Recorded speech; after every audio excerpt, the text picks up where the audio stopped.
Our special guest for June has a wonderful job title. He is Visiting Professor of Human-Computer Interaction at London's Imperial College of Science, Technology and Medicine. He was also one of the founders of the Media Lab at Massachusetts Institute of Technology. He has been chairperson or an invited speaker at many international conferences on subjects such as video conferencing, multimedia and communications. He is Professor Patrick Purcell. Welcome, Patrick. Thank you very much, Stephen. I'm very pleased to be here and to contribute to your series. We have seen in the programme so far today some phenomenal new processing power which is going to hit the PC screens on our desks. We've also seen video conferencing in action and data sharing. Tell us about your view of the impact of the transition to a digital infrastructure.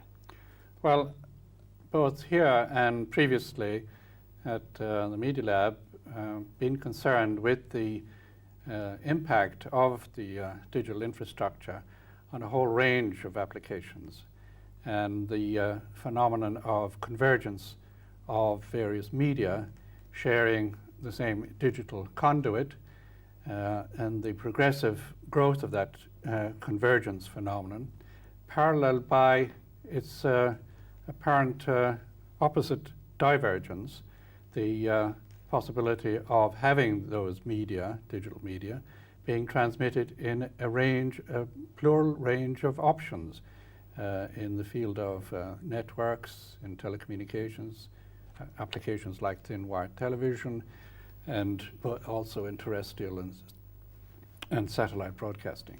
Right. There are so many ways that information can come into the home. Is any one going to be dominant, do you feel? No, I think one of the virtues of this technology is its plurality. And to use another phrase, ubiquitous media, the media that's there when and where we want it. I'm mindful of what I call the tyranny of traditional television, where you had to be in the location at the time of that broadcast, where the program originated, was transmitted and received in the same instance. Now, with the technology of open architecture television, we are able to consider making the program, transmitting it, receiving it and storing it in a decoupled environment. Mm. So providing random access, you might say. Random access, offline television, paralleled by dial-up movies, video on demand, and so forth. All of these are predicated on initiative being taken by the members of the audience when and where they want to view it. Mm.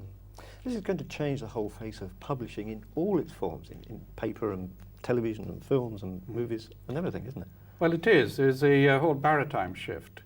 I mean, we're having to revisit our cliches and the familiar concepts of broadcasting and the media generally. And for example, in the familiar concept of broadcasting and its two correlates, multicasting and narrowcasting, and more recently broadcatching, we are looking at different aspects of this digital technology. I think you better explain broadcatching for us. That's a new phrase to me. Broadcatching is a technology which sees the listener or the viewer as exercising initiative to have that program of their choice, where and when they want it. It's a term to, it's the, if you like, the antidote to broadcasting. It's a different approach to that technology that we have become so familiar with, and it's going to be very different in the future. Mm. It occurs to me that advertisers hate video recorders, don't they, on television, because you can fast forward through the adverts. How are they going to approach this new technology?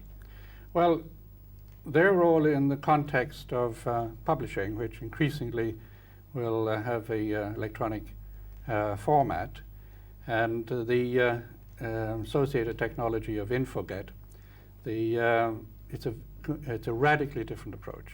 Mm.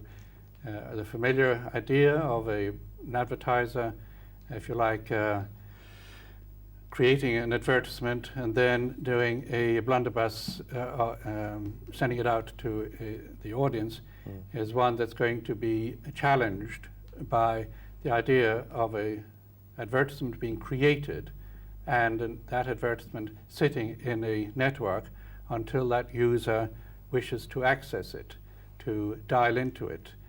I want to change my tires, so I access that advertisement, which has to sit there passively until I want to use it. Yes, you mentioned Infoget. Yes, I think you better explain that one as well. Sorry. All these new terms. New terms and expressions. Well, yes. they have to. The new terminology had to be created to because the old familiar terms are so gradually losing their, if you like, their reality. And I'm talking about telephony, television, radio, electronic publishing. The impact of digital infrastructure is going to create new concepts, and Infoget is one of them, where the replacing the publishing, the dissemination of information.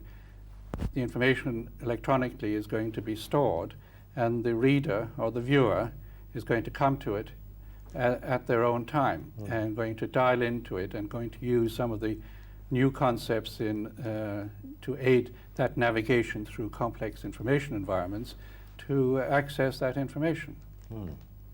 What sort of cultural changes is this going to make to us as human beings and people across the world?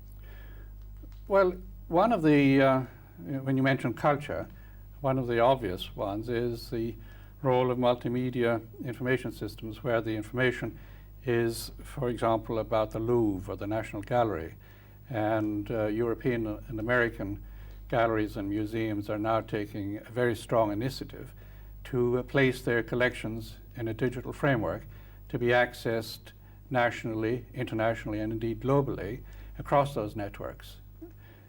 Some voices express concern about this, that it will replace the experience of visiting a room full of Leonardos or other modern masters.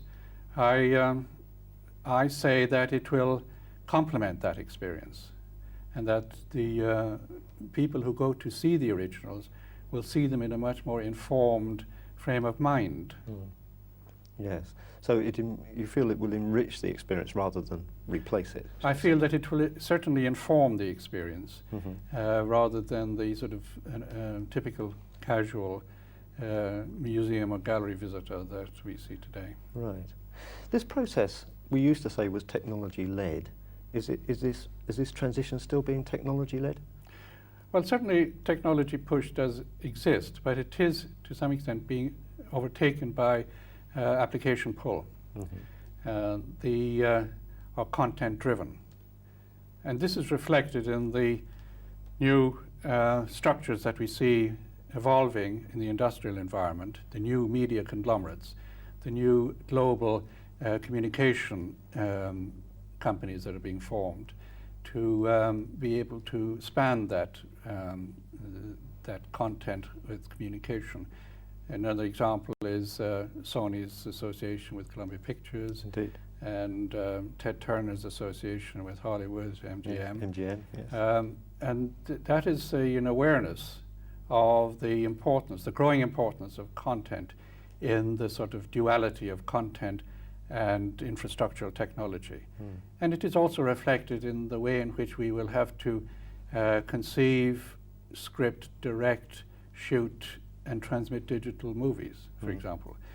The insidious thing about analog and digital is that in the media they look superficially identical. A digital movie is indistinguishable from an analog movie. But more and more, as the significance and the opportunities will present themselves to the people who make movies, then you will see a very different medium, a very different movie and a very different television program.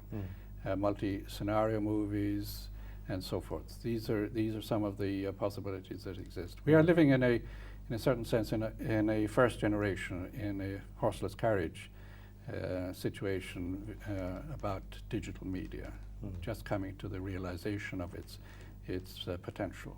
Right. When Professor Spence visited us here at Christmas, he said he was really looking forward to the future of technology. Are you as enthusiastic about the future as he is? Well, I'm certainly enthusiastic about the future. I wouldn't be actively involved in this area of digital media if I wasn't. But it's a interesting and promising prognosis. There are major issues like public access to information. There's a lot of political rhetoric about the information society. Nevertheless, when you look hard at the situation, you find that there is a growing divide between the technical elite and the rest of the populace, and the fact that the fiber that has been laid in the ground is being artificially constrained in use. I would say somewhere between 10 and 20% of its capacity. And that's something that has to be addressed. That's interesting, because actually our guest on our last edition said that 80% of the fibre underground and under the seas was dark. So it's interesting to hear that from you as well. And the difference between cost and tariff is also another aspect of that situation. But I think that growing competitive structures will probably tackle that situation. Professor Purcell, thank you for joining us here and bringing us these insights. My pleasure.